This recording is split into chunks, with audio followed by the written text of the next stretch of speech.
D'Artigol, tiens, qu'est-ce que vous pensez des débuts de François Bayrou? Excellent. Est-ce qu'on peut mettre une note? J'aimerais qu'on mette une note, tous ensemble. On met une note sur... Là, ça fait quoi? Ça fait une semaine? Ça fera une semaine demain. Ça fera une semaine. Je pense il est temps de mettre une note. On va mettre une note chacun sur les débuts de François Bayrou. Attention, on va démarrer. Sur combien? Sur 10, sur 20. On va démarrer par Géraldine Maillet. 2. 2, très bien. 2.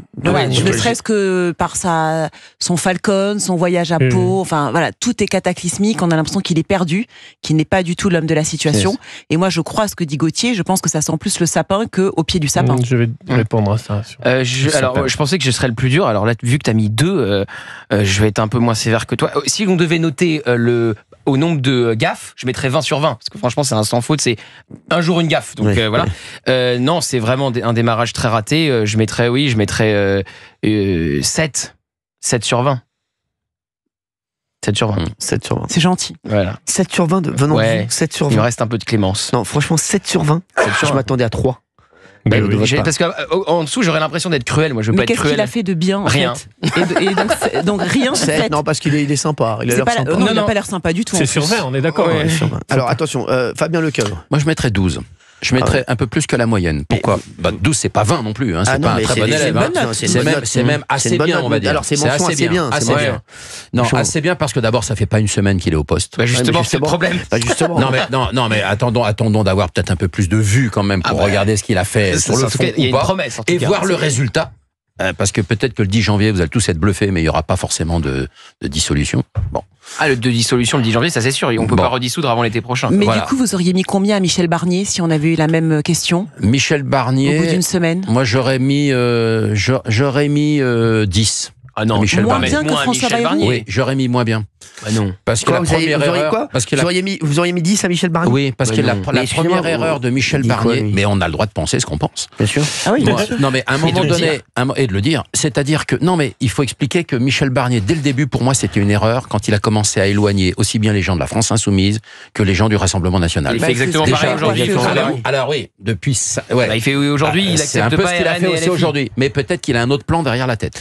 Bayrou, vous savez quoi, pour l'instant, il me fait penser à Gilles Verdès s'il était au gouvernement. Non mais sans rigoler. Je pense que Gilles serait meilleur. Ah non, mais les mecs dans la com, au moins dans la com. Non, il faut pas non plus. Il ferait pas d'erreur de com comme. Je ferai jamais d'un dauphin un requin. Non mais je te le dis. Non mais je te le dis, mon vieux. Non. Mais alors la note de D'Artigol. Je mettrais 11. 16. Dans le 11 parce qu'il a réussi à atteindre Matignon, arriver à Matignon alors que c'était pas donné. Bien sûr. Les débuts ne sont pas réussis.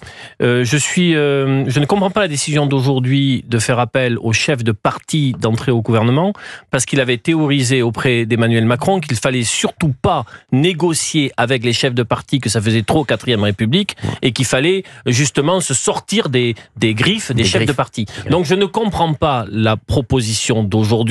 Ou alors, je fais une autre grille, c'est peut-être pour mettre devant l'opinion publique la réponse des uns et des autres sur leur capacité à aller sur un pacte de non-censure et de faire avancer le pays. Ce qu'il dit.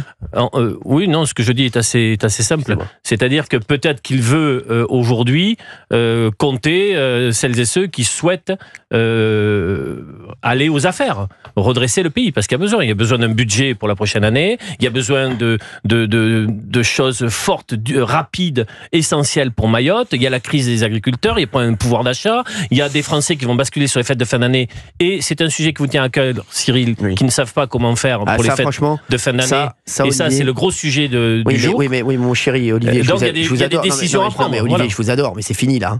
Là, les décisions, elles vont pas impacter les personnes qui peuvent pas s'en sortir pour les fêtes de fin d'année. Excusez-moi. Oui, Olivier, mais plus vite il y a un gouvernement, plus vite des décisions peuvent être prises. Là, c'est compliqué. Mais nous verrons, parce qu'en fait, personne ne sait comment ça va se passer. En tout cas, ça sent le sapin ou pas, on ne sait pas, en fait. C'est 8 de moyenne. Je n'ai pas donné ma note. Combien? Ah non, sans vous, Cyril. Je n'ai pas donné ma note. Non, mais soit il y a un gouvernement sous le sapin, soit ça sent le sapin, parce que on peut pas rester des jours dans l'expectative comme ça.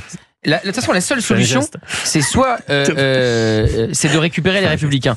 Si François Bayrou rattrape les LR, c'est encore possible. S'il laisse partir les Républicains parce qu'il préfère plaire à la gauche, c'est terminé. C'est-à-dire, il va faire un gouvernement avec je négocie. Je peux donner ma note. Ah oui, je négocie.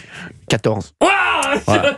14. Joli. Mais 14, Ça fait combien, Géraldine? Je mets 14 à François Bayrou. Ça fait combien? Je vais vous dire pourquoi je mets 14 à François Bayrou. C'est sérieux. Première chose, pourquoi je mets 14 à François Bayrou? Non. Le tour de force d'avoir été Premier ministre alors qu'il n'était pas prévu. Ça, c'est moins la moyenne. Deuxième Tour de France de François Bayrou. Franchement, j'ai trouvé qu'il avait été. Quand on ne sait pas, on ne parle pas. Et sur Mayotte, il avait compris qu'il parlait. Il ne savait pas, donc il n'a même pas parlé. Et trois, parce que j'ai été soudoyé par Olivier D'Artigol. Voilà.